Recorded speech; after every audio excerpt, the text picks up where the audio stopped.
pengundi, ahli-ahli PKR ni ramai India. Benar. Satu ketika dulu, setahu saya, keahlian dia paling ramai India. Mhm. Paling ramai orang India dalam PKR. Yap. Sekarang saya tak tahulah, I was told by an insider about 25% of India have been chopped off. out already. Out already. Okay.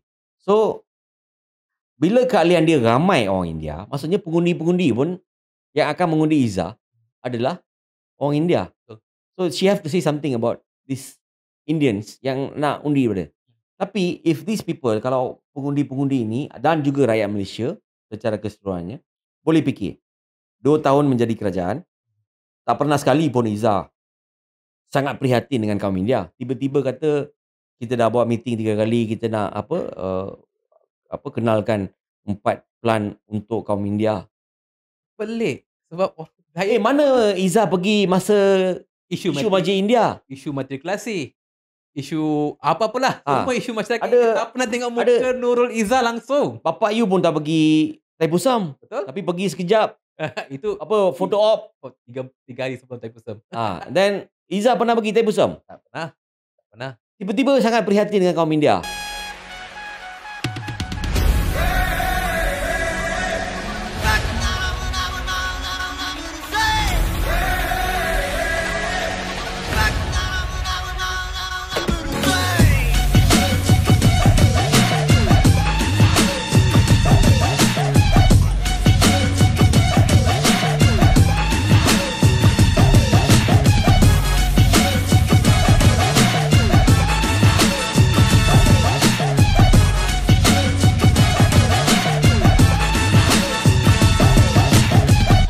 Bertemu kembali dalam podcast Sembang Santai episod ke-10 bersama saya Sanjeevan dan Hai, saya Sudan.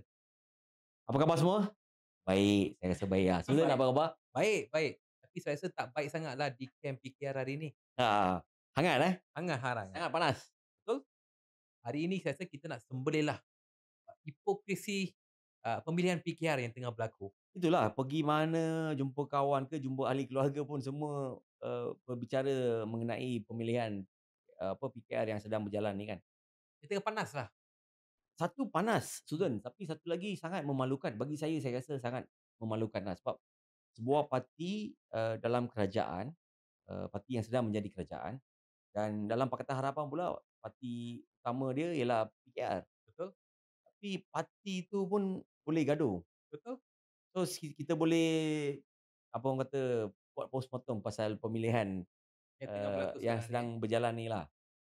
Saya tengok ada banyak kritikan juga. Mengapa pula kita berdua ni bercakap mengenai politik dalaman PKR? Saya layak bercakap pasal PKR Sudan sebab saya mantan ahli PKR. Betul juga.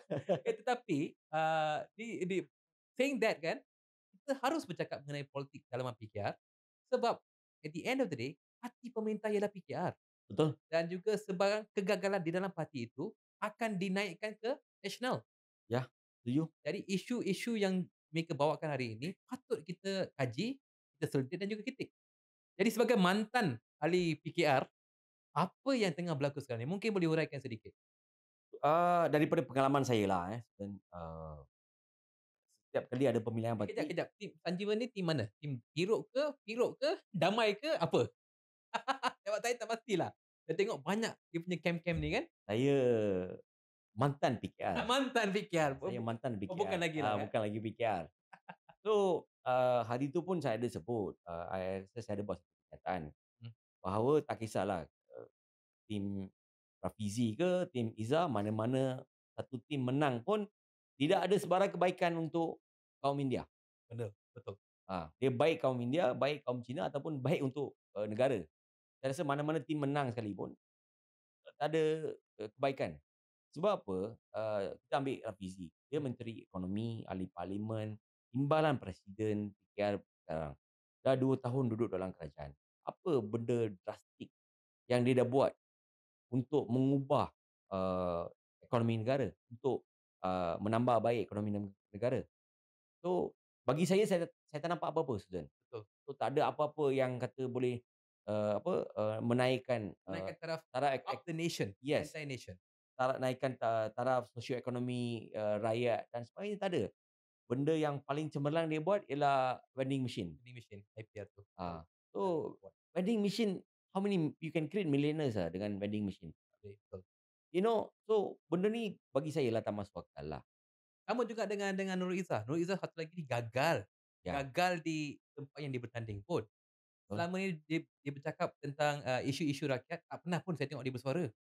Dia, pematang power ni kubu kuat, PKR. Betul.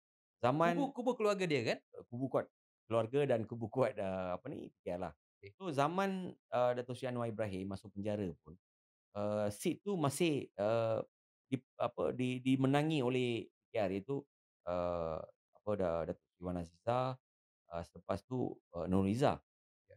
Tapi selepas Dato' Sri Anwar Ibrahim keluar, Nurul Izzah menjadi ahli parlimen di Permatang Poh. Pada 2022 dia boleh kalah di Permatang Poh. Itu adalah satu kekalahan yang sememangnya mengejutkan. Tapi bila you, berjumpa dengan pengundi-pengundi di Permatang Poh, ramai yang kata dia jadi ahli parlimen tak ada pun, buat kerja. Betul. Ramai yang kata tak ada pun buat kerja turun padang apa semua. Itu pendapat pengundi di sana lah. Sebab saya bukan pengundi di sana, saya pun tak boleh nak komen. Tapi bila dia kalah, maksudnya very simple lah, that means pengundi yang ada di Permatang Poh dah menolak kamu. Betul. Bila rakyat pun dah menolak kamu, saya tak heran kalau, ahli-ahli dalam PKR boleh menolak Izzah. Mhm. Tapi, Tetapi hari ini dia telah dilonjakkan ke posisi timbalan dan nampaknya begitu banyak, cabang menyokong mereka. mestilah sokong, Kenapa boleh sokong pula? anak presiden. Oh, betul ya? Besok kalau nak jadi calon, Aha. siapa yang akan sign notika? Presiden sign notika. Oh, presiden. Ini presiden yang cakap, orang India, Anak saya, saya, orang anak Cina, India, anak saya. Jadi sekarang anak timbalan pun anak saya jugalah. memanglah. Dia dialog dia kena ubah sikit. Ubah sikit Izzah anak saya. Izzah anak saya. Lepas tu baru anak India anak Anak saya, India. anak Cina anak saya.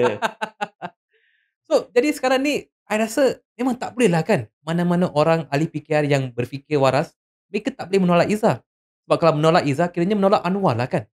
Apa yang Fizi sebut tu memang betul. Memang betul, tepat. Kalau orang boleh tolak Izzah, maksudnya orang tolak kepimpinan Anwar Ibrahim.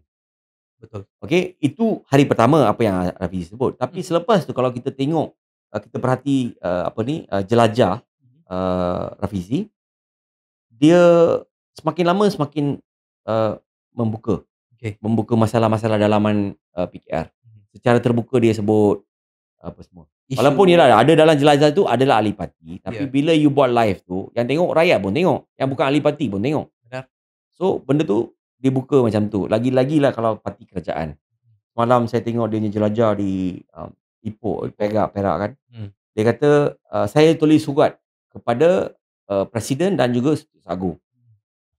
Saya hanya tulis dan kepada 2 orang saja, presiden dan Setiausaha Agung, surat sulit, Mhm. tapi surat tu boleh sampai pada orang luar. Sampai berita tu keluar dalam Exact media. surat tu dah dikeluarkan, Exact surat tu dibocorkan. keluar. Betul. Macam mana boleh keluar kalau surat rahsia sulit? parti pun kamu tak boleh simpan, macam mana kamu nak simpan rahsia negara? Betul. Setuju tak Sudan? Ya. Setakat rahsia parti pun kamu tak boleh simpan, satu sekeping surat pun kamu tak mampu nak jaga. Macam mana kamu nak jaga rahsia negara, isu-isu keselamatan negara, isu-isu yang melibatkan kedaulatan negara? Benar. Satu, kamu jadi kerajaan, kamu, adalah menteri apa semua. Tapi bila kamu bergaduh macam ni, macam budak-budak kamu bergaduh, sampai buat jelajah, maki orang, kena buka masalah dalaman ni. Macam mana pelabur asing nak, yakin dengan kita? You cannot even jaga your parti sendiri tau. Betul. Macam mana you nak jaga negara? So, sehingga hari ini, antara perkara-perkara yang ditimbulkan oleh Rafizi ialah dia cakap, proses undian itu tidak bagus. Ya, Ada isu betul. dengan cara sistem mereka. Dia cakap AMK dia teruk. Memang saya pun menyokonglah AMK dia sekarang ni antara yang paling lemah lah dalam semua parti ni. AMK, Kamil tu hanya pandai menulis puisi saja saya rasa. Tak pandai buat kerja. Apa lagi dia cakap? Dia cakap sekarang ni, mungkin akan kalah sebab tidak ada sokongan. All those things I think are very factual. Tetapi Kenapa sampai dia perlu menggunakan masa ni untuk membekal? Adakah dia rasa mungkin dia akan kalah? Is that it? So kan, the way I look at it, dia boleh jadi macam ni lah. As of now, as of this moment, as we are talking now, saya rasa Rafizi kalah. Kalah Oh, Saya percaya because kawan-kawan saya masih ramai dalam PKR. So, saya rasa Rafizi kalah. Izzat akan menang. Sebab dia ada satu advantage yang Rafizi tak ada. Rafizi Ramli. Itu Nurul Izzah binti Anwar. betul. Okay, you kena faham. Itu beza yang besar. Mhm. Okay. So, dia bukan sebab Izzah ni orator yang bagus ke, sebab dia kerja bagus ke, ataupun sebab dia ni really very good leader, bukan. You must understand. Memang antara dua ekstrim kalau kita tengok mereka punya debate tu kan. Oh, very bad. Nurul Izzah ni kebanyakannya retorik kosong.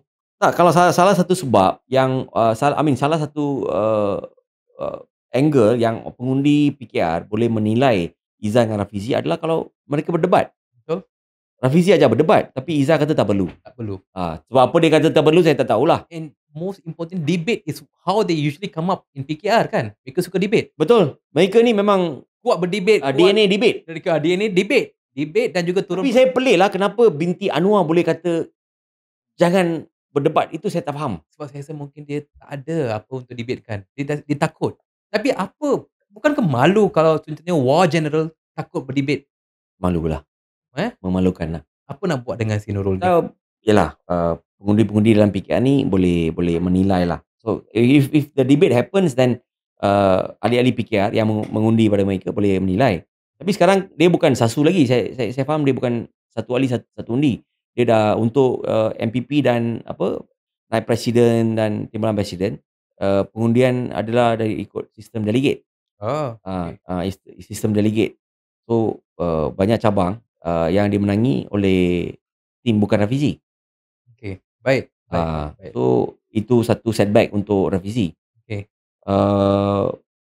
So macam mana Suden tengok pemilihan PKR ni? Untuk saya kan, saya rasa satu benda yang agak spesifik untuk saya lah kan. Saya tengok pemilihan PKR kali ini agak mewah untuk sebuah parti derita. Saya tengok tempat dan lokasi yang mereka gunakan sekarang ni, semua 5-star hotel kan? 5-star hotel. Cukup dengan banquet table, what not, dengan backdrop mahal. Ini nampaknya telah menunjukkan ada kemajuan wang di dalam parti derita-derita ini.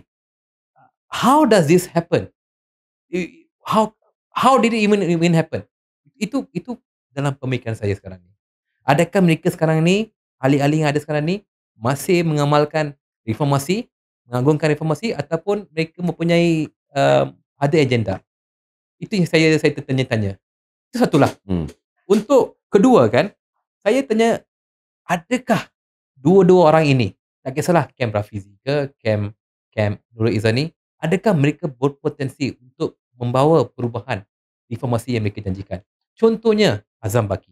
Saya tengok Nurul Izzah ni cakap, kalau saya menjadi timbalan, saya akan tolak Azam Baki. Tapi saya tanya juga sekarang hari ini, perlukah Nurul Izzah menjadi timbalan untuk menolak Azam Baki? Come on. Dia duduk serumah dengan Papa. Takkan tak boleh jawab, bagi tahu dekat Papa waktu breakfast, Azam Baki is not the right person. Jangan lupa janji. Betul? Dia juga cakap dia akan bawakan isu masyarakat India. Same tu juga. Don't tell me you cannot call your dad and tell you are not doing enough for the Indian community. Sama juga dengan isu-isu lain, contohnya subsidi dan sebagainya. Takkanlah you kena jadi timbalan baru you bertunjuk. Sekarang ni tu, brother, mereka bukan opposition. Mereka ialah kerajaan. Mereka lah sang pemerintah. Takkanlah mereka perlu masa lagi, diberi lantikan lagi, baru mereka boleh buat benda-benda yang mereka telah janjikan. Saya rasa mereka ni harusnya dijadikan pembangkang semula lah. Saya sangat setuju dengan Suden dalam isu ni. 2 tahun menjadi kerajaan, kenapa Izzah tak ambil pendekatan untuk beritahu pada Papa, Papa, Azam Baki tak sesuai jadi KPSPRM semasa Izzah pergi ke US dengan Papa. Kan ada gambar keluar Izzah bersama Papa dekat US. Saya tengok itu dia, anak lelaki dia pun sama juga. Muka tebal dia sebenarnya mereka ni. Apa yang dia kata Najib buat, apa Najib buat tu salah, sekarang dia ulang balik. Sebiji macam tu dia ulang balik.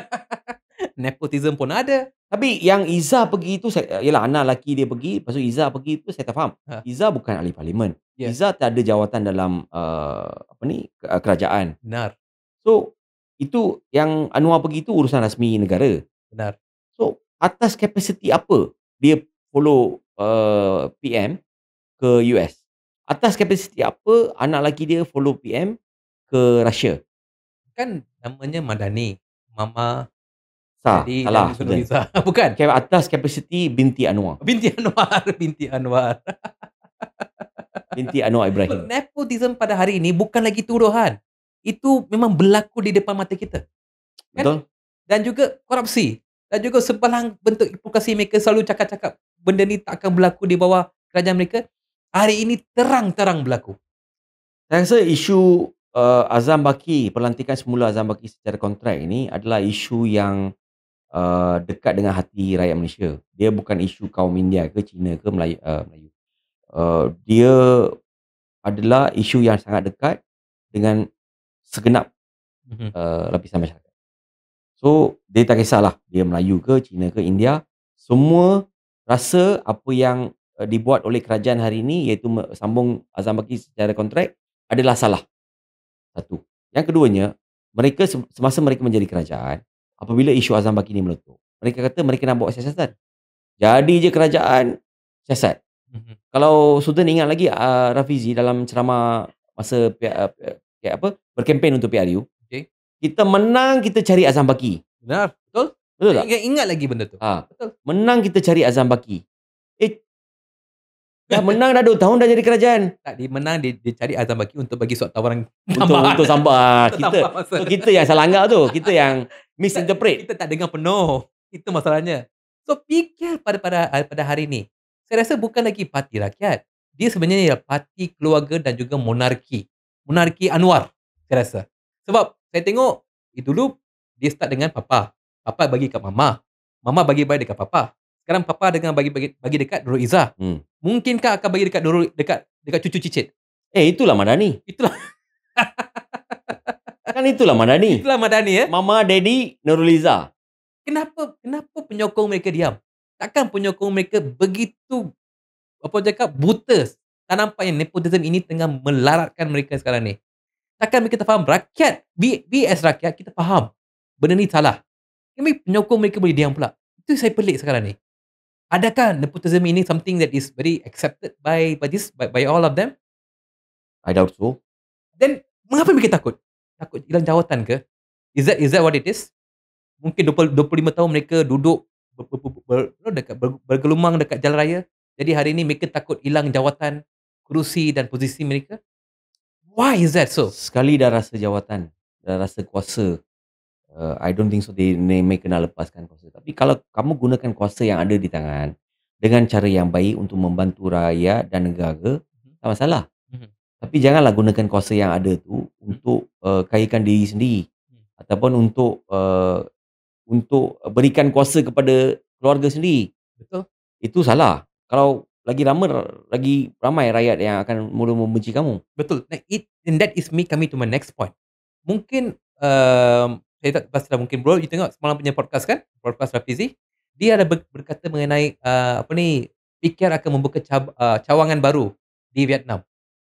Sebab kenapa? Rupa-rupanya semua like dan juga comments tu, like tu daripada Nurul Izzah punya post tu, semuanya datang daripada akaun-akaun daripada Vietnam. Nampaknya Rafizi dakwa dah, bukan saya dakwa. Rafizi dakwa Nurul Izzah tengah menggunakan bot untuk menaikkan like dan juga views. How desperate can they be to show And this kind of things? you're sitting in the government. Yeah. It shows very blatantly mereka tidak ada sokongan rakyat pada hari ini. Sultan, ini memang parti lawan tetap lawan. Saya setuju. Sebab dulu dia punya lawan tetap lawan terpakai pada Najib dan juga kerajaan Barisan Nasional pada masa itu. Hari ini dia punya lawan tetap lawan terpakai pada orang-orang yang berada dalam parti sendiri. Dia lawan tetap lawan dengan orang ahli parti sendiri. Ali Matil sendiri. Saya tengok semalam juga ada satu grup UMNO tu Belasa PKR. Jadi memang lawan tetap lawan lah, walaupun mereka I pun ada nampak video tu. masih walaupun mereka perpaduan, unity government, lawan tetap lawan. Mereka masih cuba menipu rakyat mengatakan mereka ni bersatu. Tapi honestly mereka tak ada. Nampak sangat the crack is very blatantly there. Apa akan jadi sebenarnya lepas ni? Mereka boleh ambil tindakan, ada kemungkinan mereka boleh ambil tindakan disiplin terhadap Rafizi Okay. dan pecat Rafizi daripada parti. Pecat Rafizi. Maksudnya when this PKR election ends, No, Rafizi not necessarily before the party election ends. Dia macam ni, Okay. Suzan. While the party election is going on, Aha. they can initiate investigation against lembaga disiplin parti boleh memulakan siasatan terhadap Rafizi sebab mendedahkan rahsia parti ataupun kutuk parti dan sebagainya Okay. sebab dia serang presiden dan sebagainya, dan ambil tindakan pecat dia daripada parti. So kalau dia dipecat, Aha. Nurul Izzah akan menang tanpa bertanding. Oh. Wow.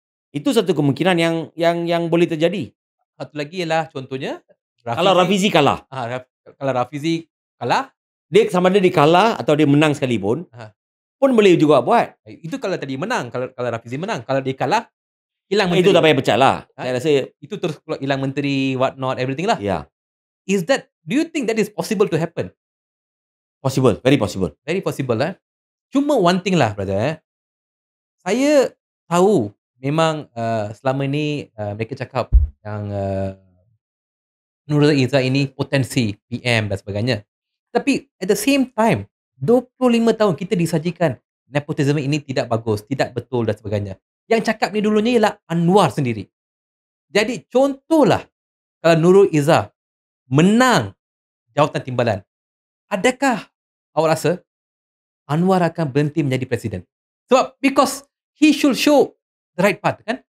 But really, do you think he'll do that? Sebab takkanlah you tak nampak yang bapa PM, anak timbalan sebagainya ni is very terrible.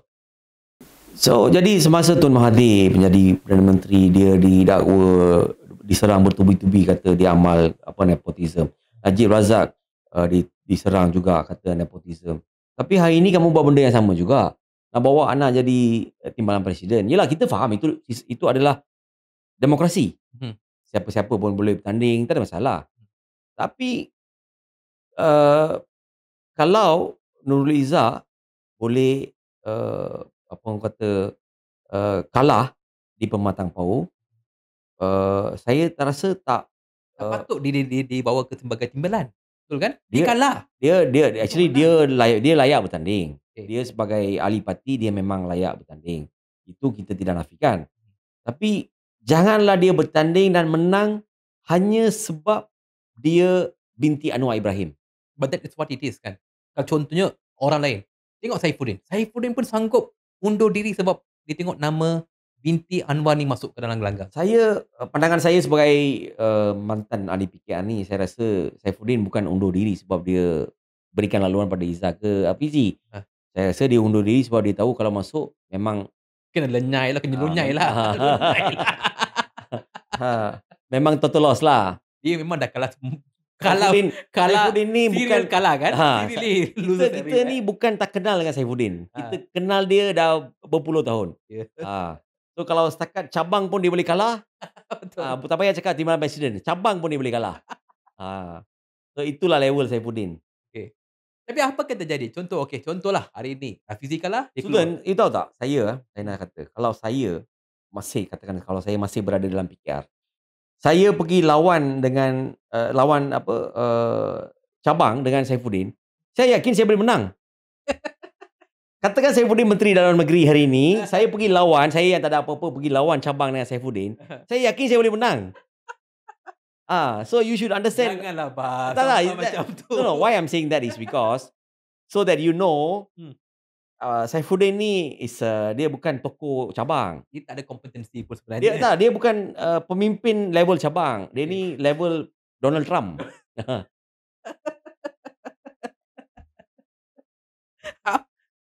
Saya tak tahu nak cakap macam mana lagi lah. Kalau saya cakap banyak-banyak nanti datang pula patrolkar dekat depan rumah. Saya pernah Saya cakap, awak cakap ya. Saya pernah beritahu benda ni pada kawan-kawan dalam PKR. Saya kata, saya kalau pergi bertanding, ini zaman dalam PKR lah. Kalau saya pergi bertanding dengan dia Setiausaha Agung masa tu. Okay. Dengan Suar, ya, Saya yakin saya menang besar saya kata. So itulah dia So but actually okay, coming back to Izzah dengan Hafizi ni. Yeah. Uh, Tiba-tiba Izzah umum dia nak apa, dia ada 4 plan Masyarakat untuk India. masyarakat India. Betul. So then different people look at it differently lah. Tiba-tiba Nurul Izzah sangat apa, prihatin dengan masyarakat India, kaum India kan. The way I look at it is different. Because you must understand, pengundi ahli-ahli PKR ni ramai India. Benar. Satu ketika dulu, setahu saya, keahlian dia paling ramai India. Mhm. Paling ramai orang India dalam PKR. Yep. Sekarang saya tak tahulah. I was told by an insider about 25% of India has been chopped off. Out already. Out already. Okay. So, bila keahlian dia ramai orang India, maksudnya pengundi-pengundi pun yang akan mengundi Izzah adalah orang India. Betul. So, she have to say something about these Indians yang nak undi pada. Tapi, if these people, kalau pengundi-pengundi ini dan juga rakyat Malaysia secara keseluruhannya, boleh fikir, 2 tahun menjadi kerajaan, tak pernah sekali pun Izzah sangat prihatin dengan kaum India. Tiba-tiba kata, kita dah buat meeting 3 kali, kita nak kenalkan 4 plan untuk kaum India.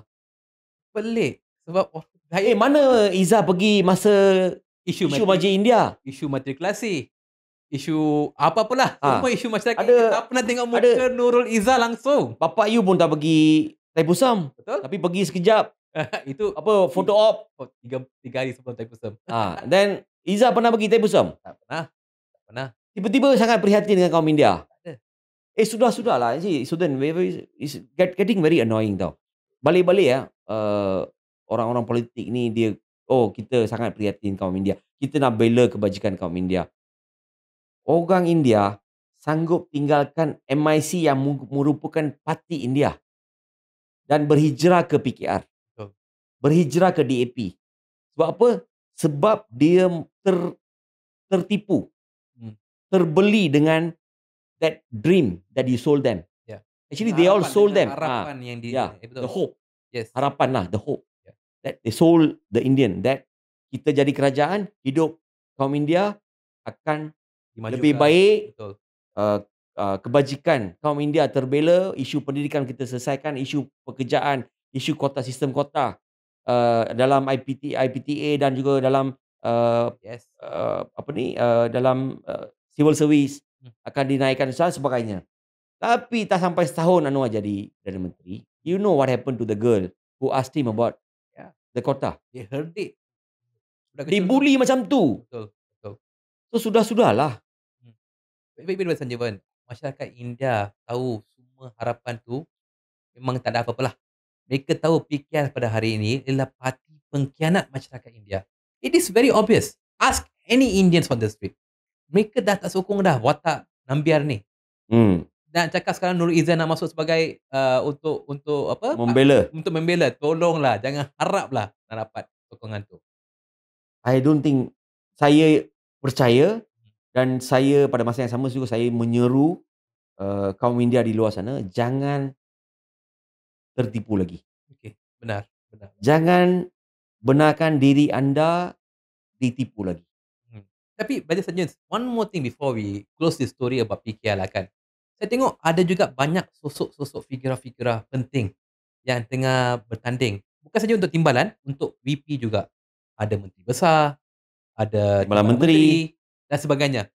Ya, hari ini Rafizi telah cakap dengan begitu gahannya, jika dia kalah, dia akan berhenti daripada jadi menteri ekonomi. Bagaimana pula dengan yang lain? Ramai juga dalam kem Rafizi yang bertanding. Mhm. Rafizi kata dia menteri ekonomi, kalau dia kalah saya akan letak jawatan. Betul. Okay? Dalam kem dia Nik Nazmi, Chang Lekang, Aminuddin Harun, Menteri Besar Negeri Sembilan, Akmal, Timbalan Menteri KPKT, siapa lagi? Adam Adli ni geng mana? Izzah ke Rafizi saya pun tak tahulah. Tak pasti. Tapi ramai menteri sini kan? menteri dengan timbalan menteri besar. Saya nak tanya, macam mana kalau Rafizi letak jawatan, yang lain pun akan ikut letak jawatan tak? Ya. Sepatutnya dari segi etika, Hmm. kalau kalah letak jawatan. Yalah. I bagi contoh. Aminuddin, Menteri Besar Negeri Sembilan. Dia bertanding naik presiden. Sekiranya kalau dia kalah, okay, let's say kalau dia kalah, you boleh tak bagi jaminan you akan letakkan jawatan? Be fair lah sebab Be fair lah, Be yalah. fair lah, Rafizi cakap macam tu, you pun follow lah kan? Betul. You Ha. letak jawatan Ha. sebagai Menteri Besar Negeri Sembilan. Kalau dia letak jawatan, siapa lagi calon dalam PKR yang ada yang layak menjadi Menteri Besar di Negeri Sembilan? Hmm. One. Number two, kerusi terbanyak di Negeri Sembilan, kerusi DUN terbanyak di tangan UMNO. Hmm. Okay, so logically speaking, patut jawatan Menteri Besar tu diberikan pada UMNO. Hmm. Tapi disandang oleh Aminuddin daripada PH. Bagi saya tak logik lah. Tak logik, betul.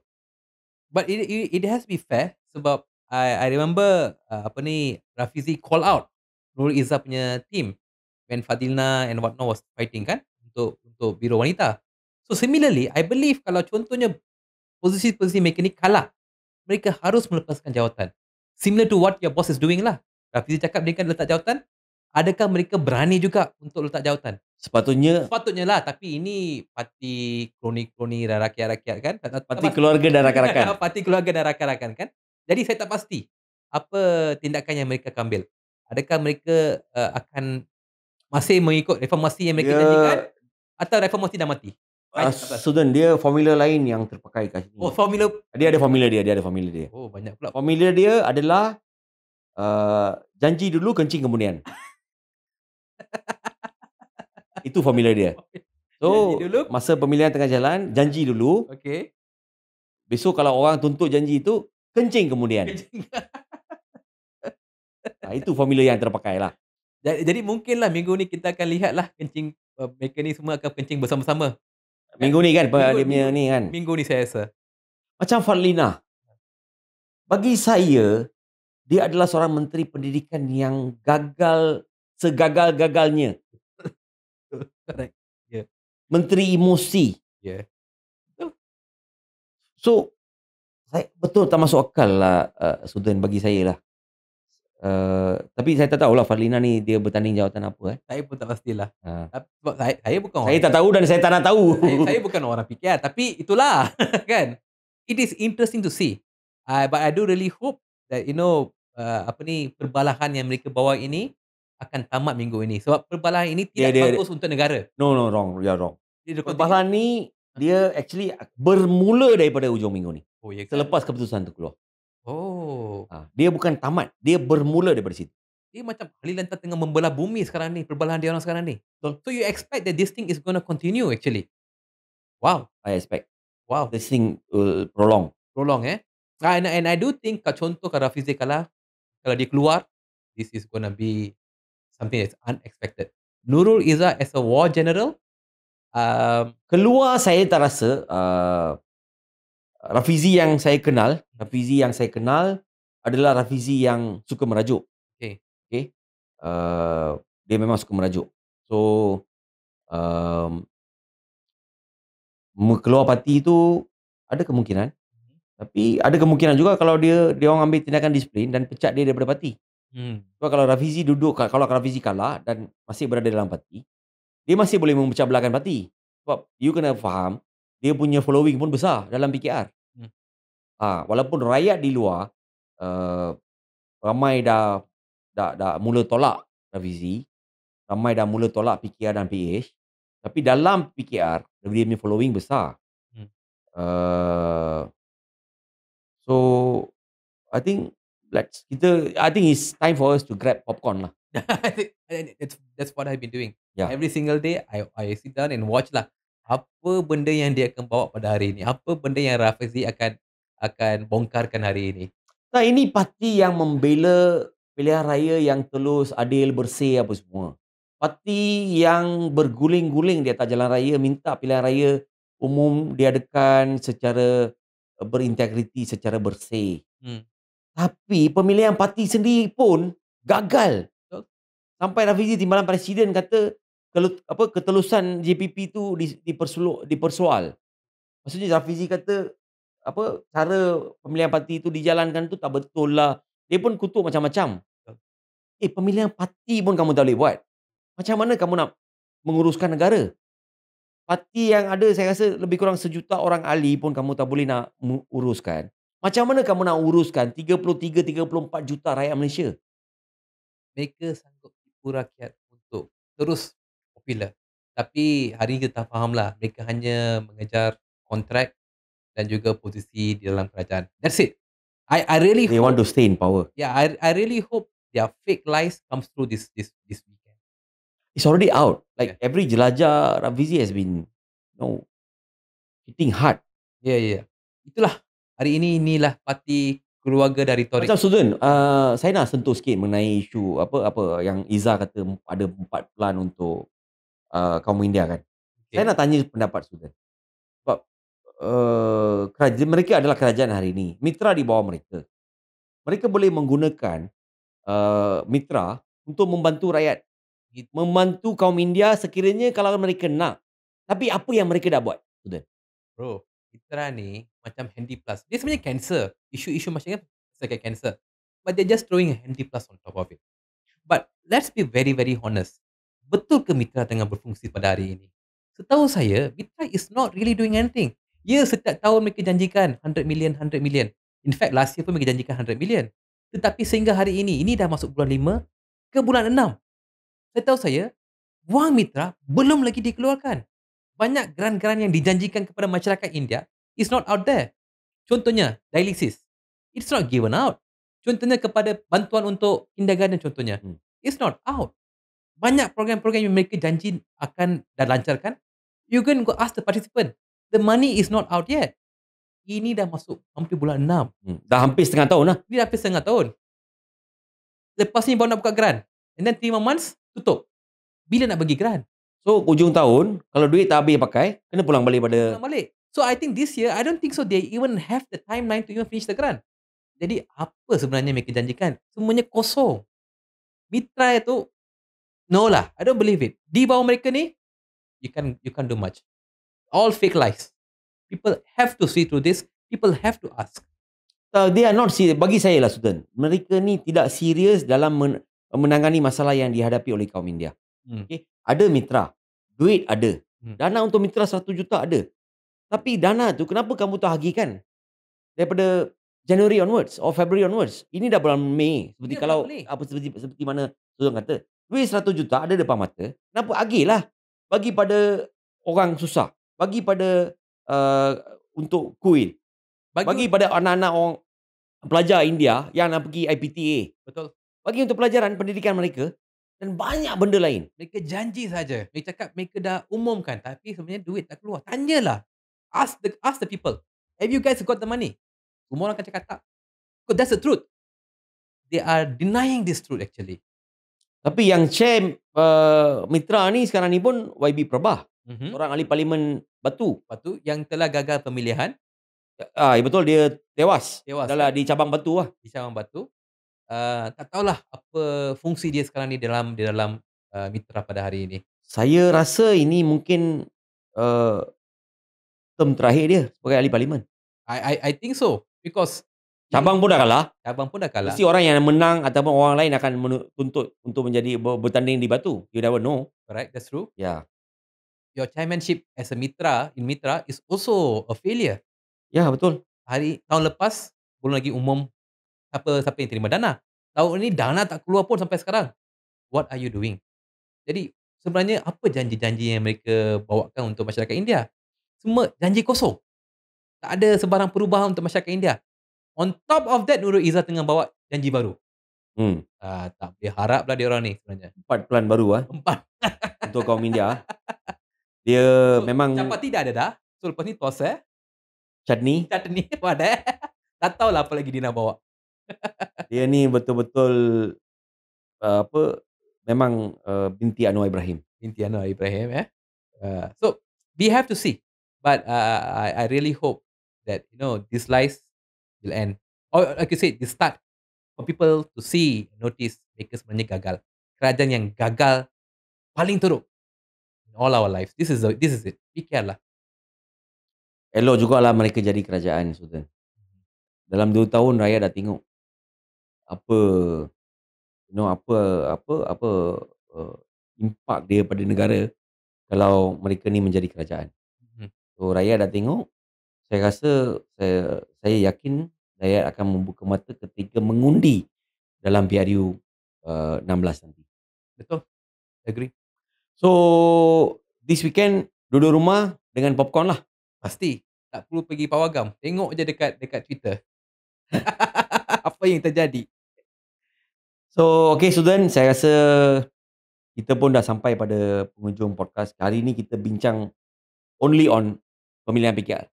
Saya rasa tak perlu pergi, walaupun ada banyak lagi isu benda gitu, tapi isu pemilihan PKR ni pun saya rasa penting. Mhm. Sebab dia akan mengubah landscape politik di dalam PKR. Dan secara indirectly dia akan beri effect to our national political landscape. So, saya rasa kita dah bincang secukup-cukupnya. Tapi Brother Sanjeev, saya nak terangkan sekali lagi ya. Saya ni tahu, saya bukan anti kerajaan. Saya bukan. No, we are not. Saya cuma anti penipu yang berselindung di bawah nama reformasi. Sudah, saya pun sama. Saya bukan anti establishment ke apa, anti kerajaan ke tak, tidak. Kita seperti mana Sudan kata, saya cuma anti Penipu lah. kaki kencing. Kaki kencing lah. Ya. Kita kena, saya nak rakyat di sana faham lah. Kita hanya rakyat, bukan kita saja. Rakyat pun minta mereka untuk menunaikan janji mereka. Apa, turunkan harga minyak, pendidikan percuma, apa semua nak turun. Tapi lepas jadi kerajaan semua naik. Rakyat menuntut mereka tunaikan janji saja. Yeah. Rakyat bukan marah apa pun. Sebab itu yang you janji. Mhm. Untuk sampai you dapat jawatan Perdana Menteri. Tapi dah dapat jawatan Perdana Menteri, dah tak boleh buat U-turn pula. Saya haraplah pemimpin-pemimpin yang baru yang akan datang, harap-harap mereka tunaikan janji. Janganlah jadi kaki kencing 2.0. Dengan itu, kami akan tutuplah. Kita tutuplah. So, saya rasa itu saja untuk podcast Sembang Santai kita, episod ke-10. Hari ini bersama saya Sanjeevan dan saya Sudan. Jangan lupa like, jangan lupa share dan jangan lupa komen untuk membantu kami membawa suara kami kepada semua. Terima kasih semua. Dan jangan lupa untuk mengikuti follow kami di laman TikTok kami, iaitu Sembang Santai. Kongsikan video-video kami supaya ia boleh sampai pada ramai di luar sana. Terima kasih dan sehingga kita berjumpa lagi dalam episod ke-11 podcast Sembang Santai. Terima kasih polis, terima kasih SP.